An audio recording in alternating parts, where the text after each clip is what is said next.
ख़बरुनि जो सिलसिलो जारी आहे। ख़बर शामिल कंदासीं आवाज़ न्यूज़ चैनल जे रिपोर्टर मौजूद। गंबड़ रिपोर्ट अमीर अली शेख। गंबड़ गेम्स अस्पताल जे कैंसर वारे वार्ड में कैंसर जहिड़े ख़तरनाक मर्ज़ सां झेड़ींदड़ नौजवान 25 सालनि जो नौमान दायो ज़िंदगीअ जी जंग हाराए वियो ऐं अस्पताल में फ़ौत थी वियो। जॾहिं त संदसि फ़ौत थियण जी ख़बर सिंध इलाइक़े जे व्याजनि खे पई त उहो अस्पताल पहुची विया ऐं लाश खणण न ॾिनो ऐं फ़ौतीअ जे वारसनि खां व्याज जे पैसनि ॾियण लाइ ज़ोर ॾींदा रहिया ऐं चवंदा रहिया जेसीं ताईं को ज़िम्मेवारी न खणंदो तेसीं ताईं लाश न खणण ॾींदासीं। जॾहिं 2 कलाकनि ताईं व्याजनि ऐं फ़ौतियुनि जे वारसनि विच में अस्पताल जे कैंसर वारे वार्ड में तकरार हलंदड़ रहियो।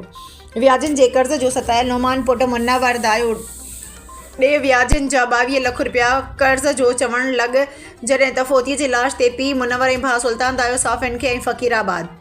गंबड़ पुलिस खे इतला ॾिनो त व्याजी पुलिस अचण खां पहिरियां अस्पताल मां फ़रार थी विया, जंहिंखां पोइ फ़ौतीअ जा वारस लाश पंहिंजे ॻोठ बंगलो खणाए रवाना थी विया।